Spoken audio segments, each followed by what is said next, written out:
নমস্কার বন্ধুরা, আমি ঋত্বিক আর আমাদের চ্যানেল ভবিষ্যৎ দৃষ্টিতে সকলকে স্বাগত জানাই। মঙ্গলের সাথে বিভিন্ন গ্রহের সংযোগের যে সিরিজ আমরা শুরু করেছিলাম, আজকে তার শেষ পর্ব। তাই আজকে আমাদের আলোচনার বিষয় হলো মঙ্গল ও কেতুর সংযোগ।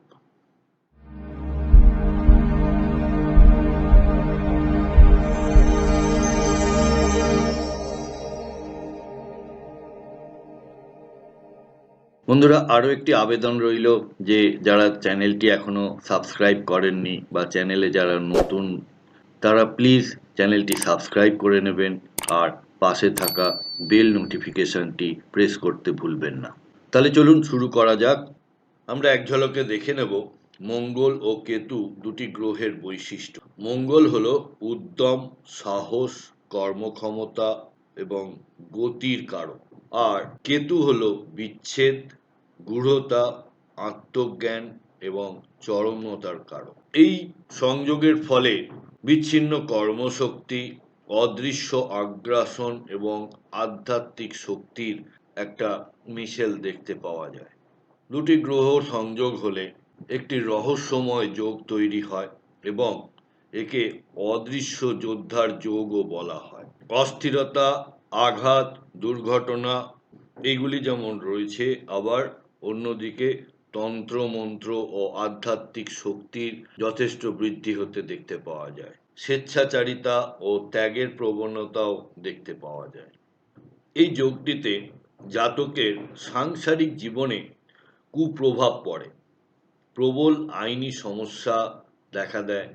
কখনো এমনও হতে পারে যে তাকে জাতক বা জাতিকার জেল হাজত পর্যন্ত হয়ে যেতে পারে। জমি জমা সংক্রান্ত, বিবাহ সংক্রান্ত বিষয় থেকে আইনি জটিলতা সৃষ্টি হতে দেখা যায়। এই যোগটি মেষ, বৃশ্চিক এবং ধনুতে হলে তবু কিছুটা শুভ হতে দেখা যায়, কারণ এই রাশিতে কেতু আত্মজ্ঞানমূলক শক্তি নিয়ে আসে। আর অশুভ হলো কর্কট, তুলা ও মকর। এই রাশিতে আত্মনিয়ন্ত্রণহীন আচরণ দেখা যায়।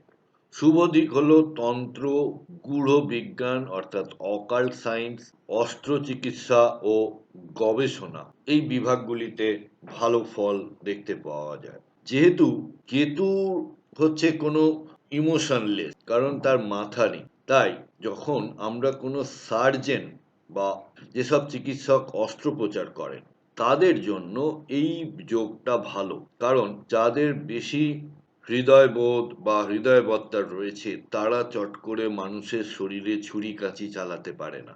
তাই ভালো সার্জেনদের মধ্যে এই যোগটা অনেক সময় লক্ষ্য করা যায়। অশুভ দিক হলো আঘাত, বিচ্ছিন্নতা, একাকিত্ব, হঠকারিতা। এবার আমরা দেখে নেব 12টি ঘরে এই সংযোগ হলে কি ধরনের ফল পাওয়া যায়। লগ্নতে যদি মঙ্গল ও কেতুর সংযোগ হয় তখন নিজস্বতা ও একরোখা মনোভাব, দুর্ঘটনা ও আঘাত প্রবণতা। দ্বিতীয় নম্বর ঘরে হলে বাক প্রয়োগে বিচ্ছিন্নতা, পরিবার থেকে দূরত্ব তৈরি হয়, অর্থে অনিশ্চয়তা। 3 নম্বর ঘরে অসাধারণ সাহস, একাকী উদ্যমে কাজ করা, ভাই বোনদের সঙ্গে সম্পর্ক দুর্বল হয়। 4 নম্বর ঘরে হলে গৃহে স্থিরতা কম, মাতৃস্নেহের ত্রুটি, সম্পত্তি নিয়ে সমস্যা।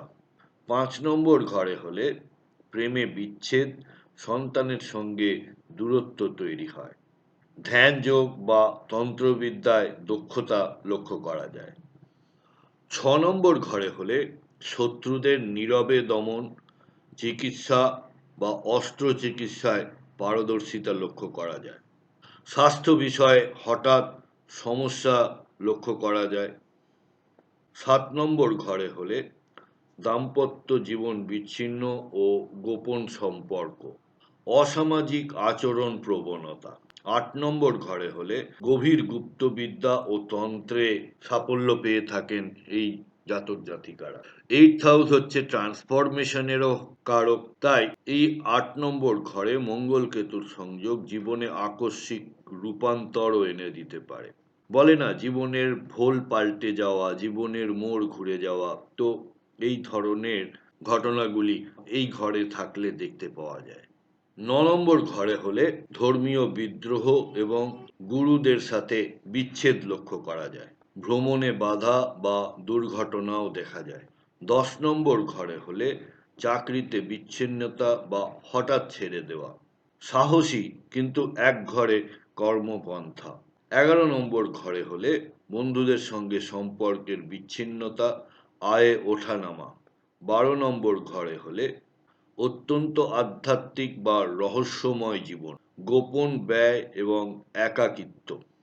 তাই শেষ করার আগে মঙ্গল ও কেতুর যোগ মানে এক অদৃশ্য ও গূঢ় শক্তির প্রকাশ। ভিডিওটি ভালো লেগে থাকে তাহলে অবশ্যই একটি লাইক করবেন, শেয়ার করবেন এবং সাবস্ক্রাইব না করা থাকলে সাবস্ক্রাইব করে নেবেন। সাথে থাকার জন্য অনেক ধন্যবাদ।